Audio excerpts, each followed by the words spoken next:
എല്ലാവർക്കും നമസ്കാരം. ഞങ്ങളുടെ ക്ഷണം സ്വീകരിച്ച് ഈ ഫംഗ്ഷനിൽ പങ്കെടുക്കാൻ വന്ന ഏവർക്കും ഞങ്ങളുടെ നന്ദി അറിയിക്കുന്നു. ഒരു വലിയ കമ്പനിയുടെ സിഇഒ ആവുക എന്ന് പറയുന്നത് എന്തുമാത്രം അഭിമാനം നിറഞ്ഞതാണെന്ന് പറയേണ്ടതില്ലല്ലോ. നിങ്ങളുടെ ഏവരുടെയും സാന്നിധ്യത്തിൽ ഞങ്ങളുടെ മകൾ അപർണയെ ഞാൻ എന്റെ അഭിനന്ദനങ്ങൾ അറിയിക്കുന്നു. Thanks mummy.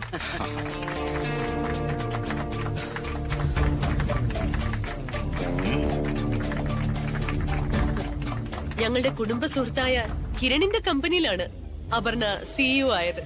അതാണ് കൂടുതൽ സന്തോഷം.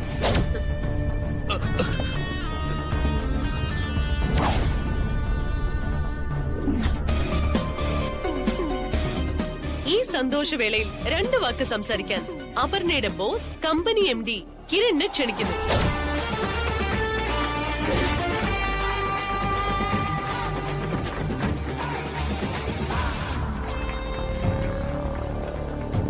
മമ്മി, ആദ്യം മഹിമാന്റെ സംസാരിക്കട്ടെ. ഹേയ്, നോ നോ നോ, ആദ്യം കിരൺ സംസാരിക്കട്ടെ. എന്നെ കുറിച്ച് പറഞ്ഞ നല്ല വാക്കിന് വലിയ നന്ദി. വാസ്തവത്തിൽ അപർണയെ പോലൊരു ജീനിയസിന് സിഇഒ ആയി ലഭിച്ചത് ഞങ്ങളുടെ കമ്പനിയുടെ നേട്ടമാണ്.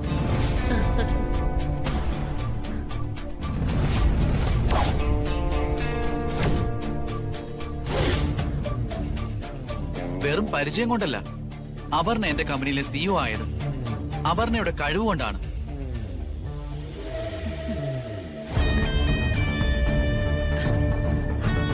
അപർണയെ കുറിച്ച് ഞാൻ പറയുമ്പോ പുകഴ്ത്തലാണെന്ന് തോന്നരുത്. ഞാൻ കണ്ട മിടുക്കി കുട്ടികളിൽ ഒരാളാണ് അപർണ.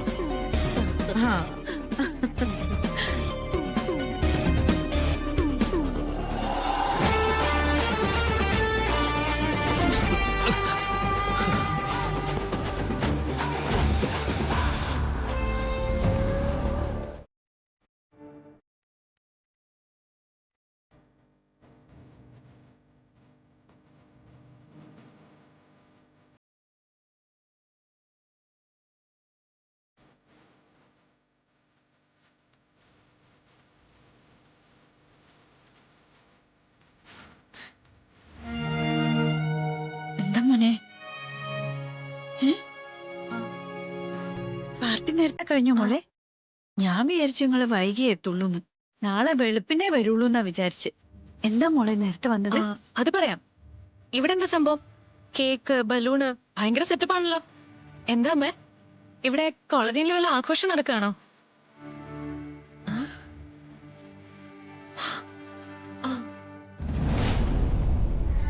കൺഗ്രാറ്റുലേഷൻസ് അപർണ. എനിക്ക് ആശംസകളോ? എന്താ അമ്മ ഇത്? മോളെ, ഇവിടെ കോളനിയിൽ ഗണേശനും വേണുവേട്ടനും ചേർന്ന് മോക്കൊരു സ്വീകരണം തരാൻ തീരുമാനിച്ചു.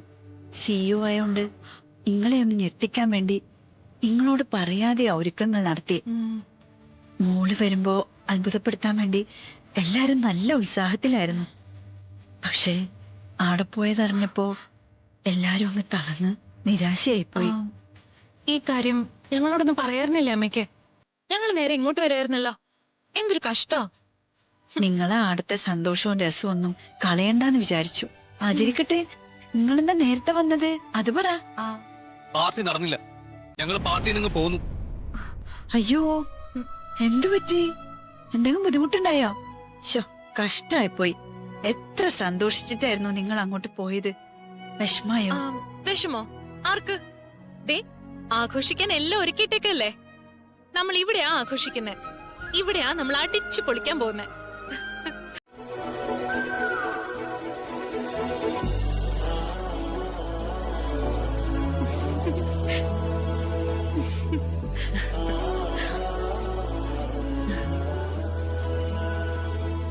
ഇതെന്റെ 1 മിനിറ്റ്. ഈ സൂപ്പർ സുധാമണിക്ക് എന്നെ അറിയാമോന്നൊന്ന് നോക്കട്ടെ.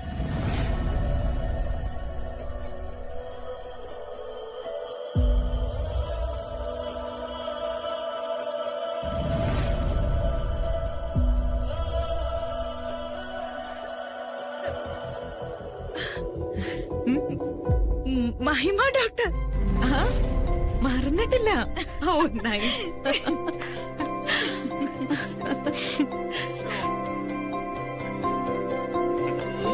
എല്ലാവർക്കും നമസ്കാരം. ഞാൻ ഡോക്ടർ മഹിമ, അപർണയുടെ ആന്റി. ഇവിടെ ഇങ്ങനെ ഒരു പാർട്ടി നടക്കുന്നു എന്നറിഞ്ഞ് ഞാൻ ക്ഷണിക്കാതെ തന്നെ ഇങ്ങ് വന്നതാ. ആന്റി US-ലാ, ന്യൂയോർക്കിലെ ലീഡിംഗ് ഡോക്ടറാ. അപ്പോ നമ്മുടെ ചീഫ് ഗസ്റ്റിനെ ആഘോഷ പരിപാടികളുടെ ഉദ്ഘാടനത്തിനും ആഘോഷത്തിലും പങ്കുകൊള്ളാനായി ക്ഷണിക്കുന്നു. With pleasure.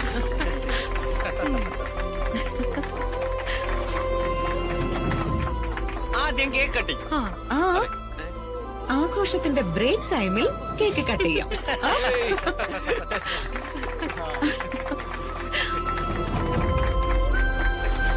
സത്യത്തിൽ ഞാൻ സുധാമണിയെ കാണാനും കൂടിയാ ഇപ്പൊ ഇങ്ങോട്ട് വന്നത്. മുൻപ് ഇവിടെ ഡോക്ടേഴ്സിന്റെ കോൺഫറൻസിൽ സുധാമണിയുടെ കൈപുണ്യം രുചിച്ചറിഞ്ഞിട്ടുണ്ട് ഞാൻ. സുധാമണിയുടെ മോനാണ് എന്റെ അപ്പുവിനെ വിവാഹം ചെയ്തതെന്നറിഞ്ഞ് ഞാൻ ഏറെ സന്തോഷിച്ചു. എനിക്കിവരുടെ വിവാഹത്തിന് വരാൻ പറ്റിയില്ല. ഇവർക്ക് ഒരു കുഞ്ഞു വിവാഹ സമ്മാനം കൊടുക്കാനും കൂടിയാ ഞാൻ ഇന്ന് ഇങ്ങോട്ട് വന്നത്.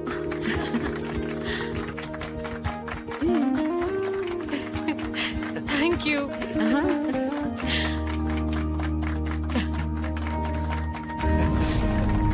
Thank you. ഇതുപോലെ ഒരുപാട് നമ്പറുകൾ ഞങ്ങൾ കണ്ടിട്ടുണ്ട്. ഇതേ അനാഥാലയൊന്നും അല്ല കൊണ്ട് തള്ളിയിട്ട് പോവാൻ. നാളെ ഡിസ്ചാർജാ. നാളെ വന്ന് കൂട്ടിക്കൊണ്ട് പോണം. ഞാൻ പറഞ്ഞില്ലേ സിസ്റ്ററെ, അദ്ദേഹവുമായി എനിക്കിപ്പോ യാതൊരു ബന്ധവുമില്ല. നിങ്ങൾക്ക് അദ്ദേഹത്തോട് ബന്ധമൊന്നും കാണില്ലായിരിക്കും. പക്ഷേ അദ്ദേഹത്തിന് നിങ്ങളോട് ബന്ധമുണ്ട്. അതുകൊണ്ടാണല്ലോ കാർ ഇടിച്ച് ചാവാൻ പോയ നിങ്ങളെ കഷ്ടപ്പെട്ട് രക്ഷിച്ചത്. സിസ്റ്റർ, ഞാനൊന്ന് പറയട്ടെ, അദ്ദേഹം എന്നെ താലി കെട്ടിയെന്നുള്ളത് നേരം, പക്ഷെ ഞങ്ങൾ അകന്നാ കഴിയുന്നേ. അദ്ദേഹത്തെ എനിക്ക് എന്റെ വീട്ടിൽ കൊണ്ടുപോകാൻ പറ്റാത്ത സാഹചര്യമാ. എന്നെ ഒന്ന് രക്ഷിക്കണം. നിങ്ങളെ രക്ഷിക്കാനാ നിങ്ങളുടെ ഭർത്താവിനെ ഇവിടെ നിന്ന് നിങ്ങളുടെ വീട്ടിലേക്ക് കൂട്ടിക്കൊണ്ടു പോണെന്ന് പറയുന്നത്. അല്ലെങ്കിൽ നിങ്ങളെ രക്ഷിക്കാൻ ദൈവത്തിന് പോലും കഴിയില്ല. പറഞ്ഞല്ലോ, ഞങ്ങൾ പോലീസിനെ അറിയിക്കും. അല്ലാതെ വേറെ മാർഗമൊന്നുമില്ല. അയ്യോ, അത് വേണ്ട, പോലീസിനൊന്നും അറിയിക്കണ്ട.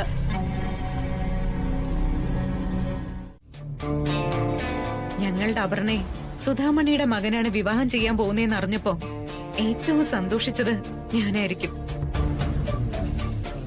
പക്ഷെ എന്താ സുധാമണി, എന്താ കാര്യം?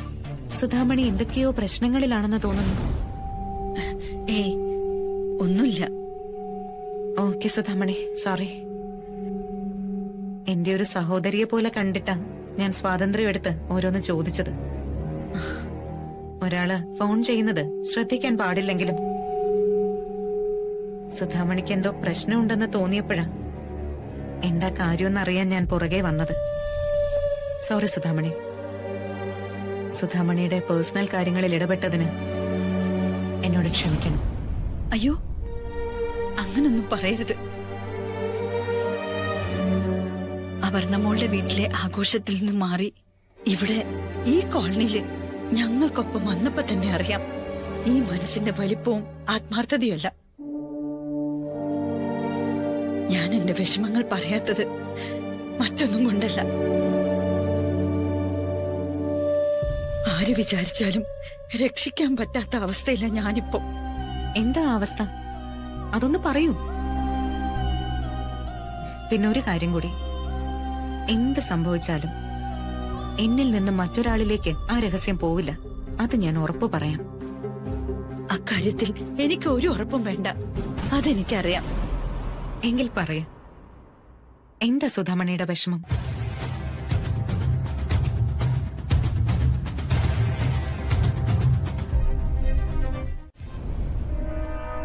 ഓ, അപ്പൊ ഇതൊക്കെയാണല്ലേ സുധാമണിയുടെ പ്രശ്നങ്ങൾ. ഞാൻ ഡിവൈഎസ്പിയെ വിളിക്കാം. എനിക്ക് പേഴ്സണലായി അറിയാവുന്ന ആളാണ്. സ്ത്രീകളുടെ പ്രശ്നങ്ങൾ അദ്ദേഹം പോസിറ്റീവായി കൈകാര്യം ചെയ്യും. സുധാമണി ഒട്ടും ടെൻഷൻ ആവണ്ട. അയ്യോ വേണ്ട. സുധാമണി ധൈര്യമായിട്ടിരിക്കുക. ഒരു പ്രോബ്ലം ഉണ്ടാവാതെ ഞാൻ ശരിയാക്കി തരാം. വേണ്ട മാഡം, പ്ലീസ് വേണ്ട. ഒരു സഹോദരി പോലെ എന്റെ കാര്യത്തിൽ ഇടപെട്ടല്ലോ, എന്നെ സഹായിക്കാൻ തയ്യാറായല്ലോ. അത് മതി, എനിക്കത് തന്നെ ധാരാളം. എന്റെ മനസ്സിനൊരു ആശ്വാസം കിട്ടി. എന്തായാലും ഞാൻ നാളെ ആശുപത്രി പോകാൻ തീരുമാനിച്ചു. ഇനി എന്ത് വേണമെന്നുള്ളത് അവിടെ ചെന്നിട്ട്. എനിക്കൊരു സഹായം ആവശ്യം വന്നാൽ അപ്പൊ ഞാൻ വിളിക്കും, മടിക്കാതെ വിളിക്കും. സുധാമണിയുടെ തീരുമാനം അതാണെങ്കിൽ ഞാനത് അംഗീകരിക്കുന്നു. അപർണമോളുടെ കയ്യില് എന്റെ നമ്പറുണ്ട്. എന്താവശ്യമുണ്ടെങ്കിലും ചോദിച്ച് വിളിക്കണം. ഉം? ആ, എനിക്ക് പോകാൻ സമയമായി. നമുക്കേ പുറത്തേക്ക് ഞാനത് അനുഭവിച്ചറിഞ്ഞിട്ടാണ് ഇപ്പൊ വരുന്നത്. ഇവിടെ ഫംഗ്ഷന് ക്ഷണിച്ചിട്ടല്ലേ ബന്ധുക്കളൊക്കെ വന്നത്. അവിടെ പക്ഷേ ആ കോളനിക്കാര് ആഘോഷം സംഘടിപ്പിച്ചത്. കൂട്ടത്തിലെ ഒരാൾക്ക് ഉയർച്ച വന്നത് അവർ പൊതു സന്തോഷമായി കൊണ്ടാടുകയായിരുന്നു. യാമിനി, ഒരു പെൺകുട്ടിയുടെ വിവാഹ സമയത്ത് തിരിച്ചറിവുള്ള വീട്ടുകാർ ചിന്തിക്കുന്നത് എന്താണെന്നറിയാമോ? അവളെ കല്യാണം കഴിക്കുന്ന പയ്യന്റെ സ്വഭാവം, ആ വീട്ടിൽ തങ്ങളുടെ പെൺകുട്ടി എത്രമാത്രം സുരക്ഷിതയായിരിക്കും എന്നുള്ള കാര്യങ്ങളൊക്കെ. ഇതിന്റെയൊക്കെ അടിസ്ഥാനത്തിലാണെങ്കിൽ സുധാമണിയുടെ വീടിന് 100-ൽ 100 മാർക്കാണ് ഞാൻ കൊടുക്കുന്നത്. എന്തായാലും ഇപ്പൊ ഞാൻ ഇറങ്ങുകയാണ്. അടുത്ത മാസം വീണ്ടും വരും. യാമിനി, ഞാൻ പറഞ്ഞത് സമാധാനമായിട്ട് ആലോചിക്കാം. സുധാമണിയുടെ വഴിക്കങ്ങ് വിട്ടേക്ക്. ബാലുവും അപർണയും സന്തോഷത്തോടെ ജീവിക്കട്ടെ.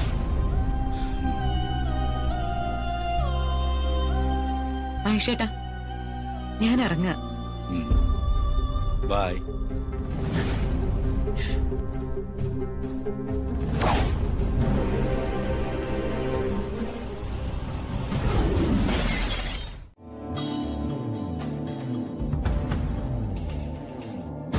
ഇവിടെ ഗംഭീരമായൊരു ഫംഗ്ഷൻ നടന്നു. മഹിമ എന്ന് പറഞ്ഞ ആ നല്ല സ്ത്രീ ഇവിടെ വന്നു, ഞങ്ങളോടൊപ്പം സന്തോഷമായി ചെലവഴിച്ചു. ആ വലിയ വീട്ടിൽ കിട്ടാത്ത സന്തോഷം ഇവിടെ കിട്ടി. എന്റെ ബാലു, ആനി എത്രാന്ന് ചോദിക്കുമ്പോ ഭയർ അഞ്ഞാഴിന്ന് പറയുമല്ലോ. ആ ഉദാഹരണമാ ഇപ്പൊ എന്റെ മനസ്സിലേക്ക് വരുന്നത്. ഞാൻ മദ്യത്തിന്റെ കാര്യോ ജ്യൂസിന്റെ കാര്യോ മഹിമ ചേച്ചിയുടെ കാര്യോ ഒന്നുമേ അന്വേഷിച്ചില്ല. ഓഫീസ് കാര്യം പറയാൻ അപർണയെ ഒന്ന് അന്വേഷിച്ചു, അത്രേ ഉള്ളൂ. അപർണയോട് എന്നെ ഒന്ന് വിളിക്കാൻ പറഞ്ഞാ മതി.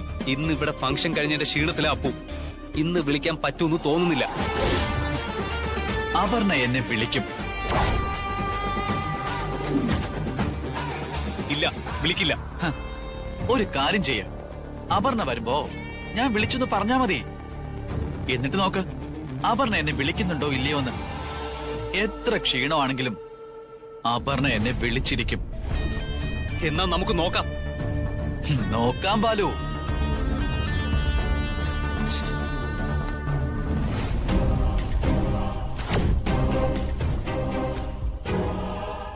കണ്ടോ മക്കളെ, ഞാൻ പറഞ്ഞില്ലേ, ഇതാണ് ഏറ്റവും നല്ല ആയുധം. ജ്യൂസിന് മദ്യവും കരുതണ്ട, പുറത്ത് കൊട്ടേഷനും കൊടുക്കണ്ട, വണ്ടിയിടിച്ച് കൊല്ലാനും നോക്കണ്ട. സംശയം അങ്ങ് ഇട്ട് കൊടുത്തോണ്ടിരുന്നാ മതി. അവര് തമ്മിൽ തല്ലി തീർത്തോളും.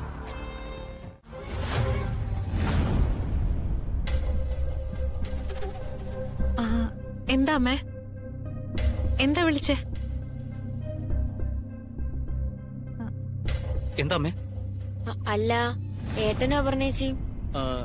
അതെ, ഞങ്ങള് ഏട്ടനും അപർണേച്ചിയും ആണല്ലോ. അല്ല, ഉറക്കെ ശബ്ദം കേട്ടേ. ഉറക്ക ശബ്ദം കേട്ടോ? എപ്പോ? എവിടുന്ന്?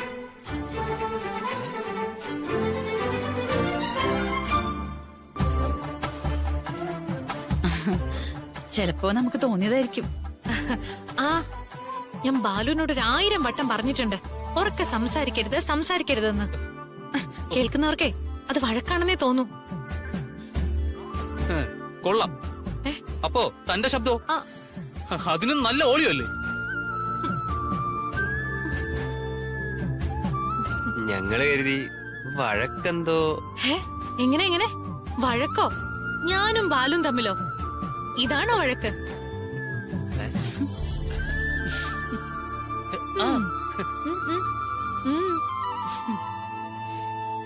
പറയ്, ഇതാണോ വഴക്ക്?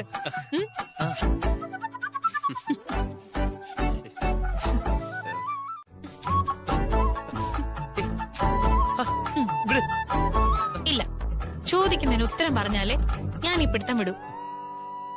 എന്നാ ഉത്തരം പറയുന്നില്ല. കൈ അവിടെ തന്നെ ഇരിക്കുമല്ലോ.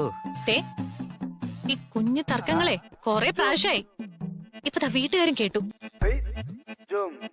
ആ പോട്ടെ, ഒരിക്കൽ കൂടി ഞാൻ അളിയനോട് ക്ഷമിച്ചിരിക്കുന്നു.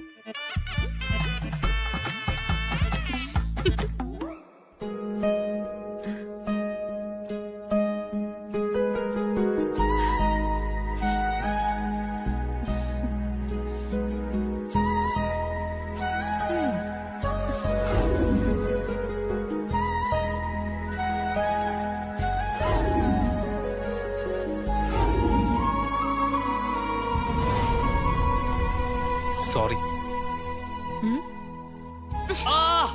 ദേ, കുറുമ്പ് കാണിക്കല്ലേ.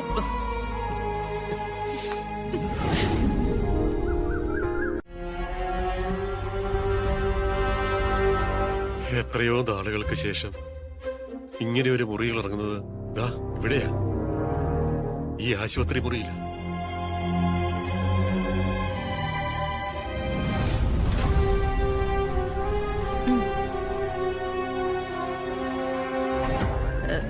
ഒരു കാര്യം ചെയ്യാം, ഏതെങ്കിലും ലോഡ്ജിൽ ഒരു മുറി അന്വേഷിക്കാം, അല്ലെങ്കിൽ ചെറിയ വീട് ഏതെങ്കിലും നോക്കാം.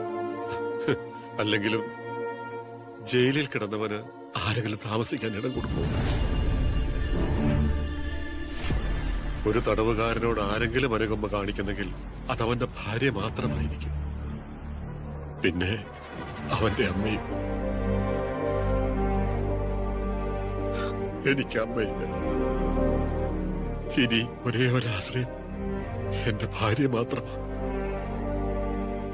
എന്റെ ഭാര്യയിൽ നിന്ന് മാത്രമേ എനിക്കിനി കരുണ പ്രതീക്ഷിക്കാൻ പറ്റൂ.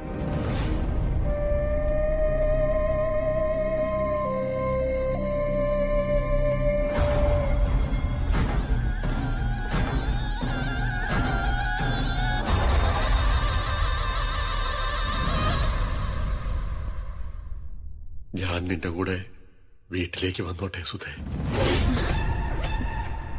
ഞാൻ നിന്നെ ഒരു പ്രതിസന്ധിയിലാക്കുകയല്ല. എന്തോ ജീവിക്കാൻ വല്ലാത്ത കൊതി തോന്നുകയാ സുധേ. ശിഷ്ടകാലം ഭാര്യയ്ക്കും മക്കൾക്കുമൊപ്പം ശാന്തമായി ജീവിച്ച് സമാധാനത്തോടെ കണ്ണടയ്ക്കുക. അതിനപ്പുറം ജീവിതത്തിൽ ആഗ്രഹങ്ങളോ ലക്ഷ്യങ്ങളോ ഇല്ല.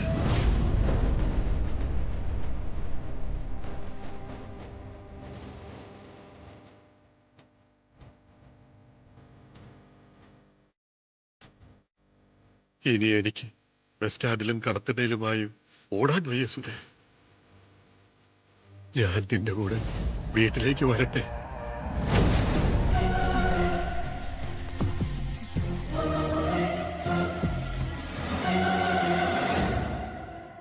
ഉറപ്പാ, നമ്മളിന്ന് മറച്ചു പിടിക്കുന്ന എന്തോ ഒരു രഹസ്യം അമ്മയ്ക്കുണ്ട്.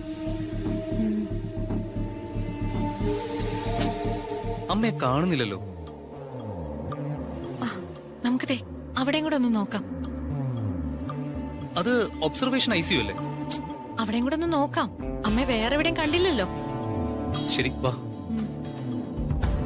സുധേ, നിന്റെ വീട്ടിലേക്ക് എന്നെ കൊണ്ടുപോകണം.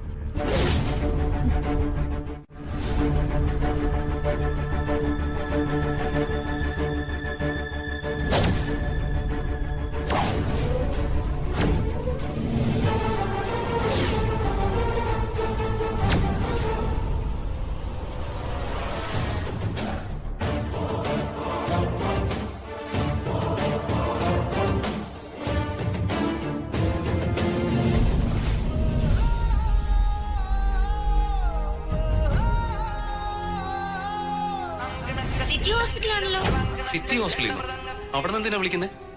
അവിടെ ക്യാൻറ്റീനില് കോൺട്രാക്ട് ഉണ്ട്, അവര് അതിനു വേണ്ടി വിളിക്കുന്നതായിരിക്കും.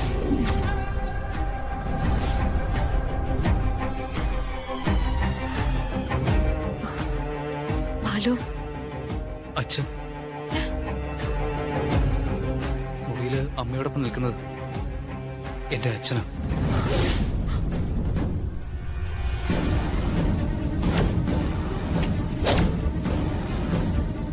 വേണ്ട.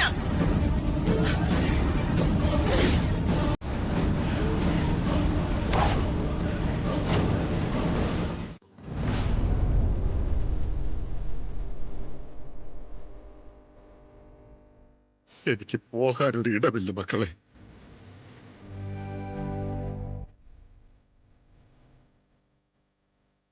അലഞ്ഞലഞ്ഞ് മതിയായി. കുറച്ച് ദിവസം എനിക്ക് നിങ്ങളോടൊപ്പം താമസിക്കണം. എന്നിട്ട് ഞാൻ എങ്ങോട്ടെങ്കിലും പൊയ്ക്കോളാം.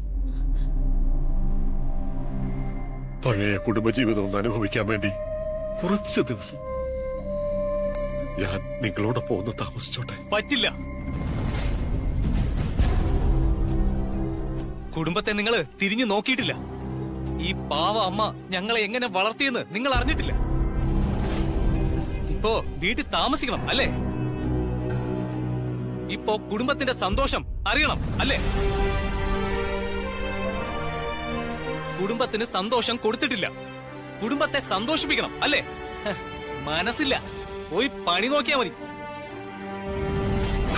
എടാ ബാലു, നീ എന്തൊക്കെ പറഞ്ഞാലും ഞാൻ അവിടെ വീട്ടിൽ വരുവടാ.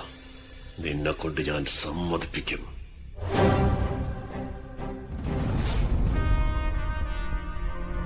മോളെ, എന്നെ കൈവിടരുതെന്ന് പറ മോളെ.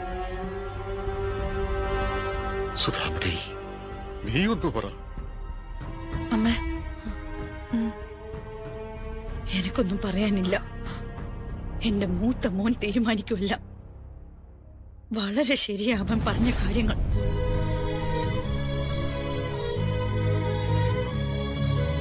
മോളെ, എന്നെ ഉപേക്ഷിക്കരുത്. എന്തായത്? എന്റെ കാല് പിടിക്കുന്നോ?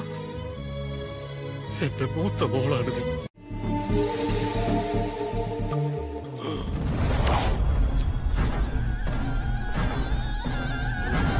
ഹലോ, ആരാ? ഞാൻ ആ സുധാമണിയുടെ വീട്ടിൽ വന്ന കാറ്ററിംഗിന് മറ്റോ ഓർഡർ കൊടുക്കാൻ വന്നതാണോ? എന്ത് കേട്ടിറങ്ങി? ആ പോടോ.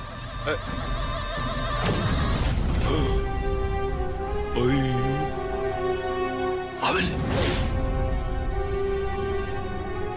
ആ മുഖംമൂടി ഇവരെയാ ഞാൻ നടുത്തളത്ത് വെച്ച് കണ്ടത്.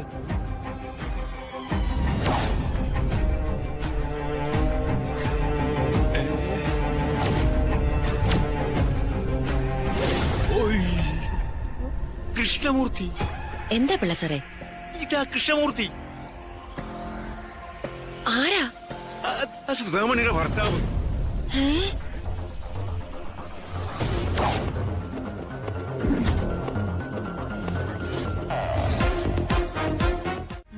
സത്യമാ മോനെ, 100% സത്യ. ഇത് ശരിയായ രീതിയല്ല. എന്താ മോനെ? ഞങ്ങൾ ഇവിടെ സംസാരിച്ചത് നിങ്ങൾ എന്തിനാ ഒളിഞ്ഞു കേൾക്കാൻ നോക്കിയത്? അയ്യോ മോനെ, സത്യമായിട്ട് അച്ഛൻ മനസ്സാ വാച കർമ്മണ അങ്ങനെ ഒരു ഉദ്ദേശത്തോടെ വന്നതല്ല. എന്റെ വീട്, നിങ്ങളൊക്കെ എന്റെ വീട്ടുകാർ, അങ്ങനെ മാത്രമേ ഈ അച്ഛൻ ചിന്തിച്ചിട്ടുള്ളൂ. ഞാൻ ഒളിഞ്ഞു കേൾക്കാൻ നോക്കിയിരുന്നെങ്കിൽ ഒന്നും മിണ്ടാതെ ഒളിച്ചു നിൽക്കുകയേ ചെയ്യുമായിരുന്നുള്ളൂ. ഞാൻ മനസ്സിൽ ഒന്നും വെക്കാതെ ഇങ്ങോട്ട് വന്നത്. ഞങ്ങൾ ആലോചിച്ച് വേറൊന്നുമല്ല. പുറത്തേക്ക് ഇറങ്ങുകയോ മറ്റാരുടെയും കണ്ണിൽ പെടുകയോ ചെയ്യാതിരിക്കാൻ ഒന്ന് നോക്കണം എന്നാ. അതാ ഞങ്ങൾ ആലോചിച്ചത്.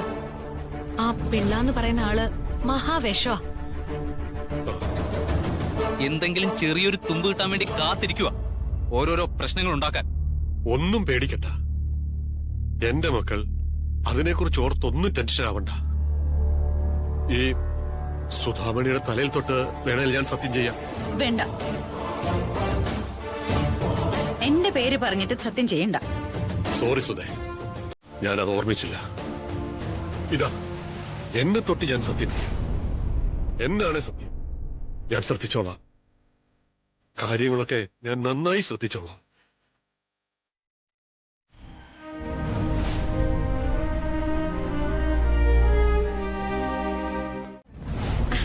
ഹലോ, ഞാൻ ആരാണെന്ന് മനസ്സിലായോ? ശബ്ദം വച്ചിട്ട് എന്തെങ്കിലും ഊഹം കിട്ടുന്നുണ്ടോന്നൊന്ന് നോക്കിയേ. ആരെ വിളിക്കുന്നെന്ന് പറയടി. ചില ഐറ്റങ്ങൾ ഇറങ്ങിയിട്ടുണ്ട്. ഫോൺ എടുക്കുമ്പോ ഞാൻ ആരാണെന്ന് മനസ്സിലായോ? ശബ്ദം കേട്ട് ഊഹിക്കാമോ? ഈ ശബ്ദം എവിടെയെങ്കിലും കേട്ടിട്ടുണ്ടോ?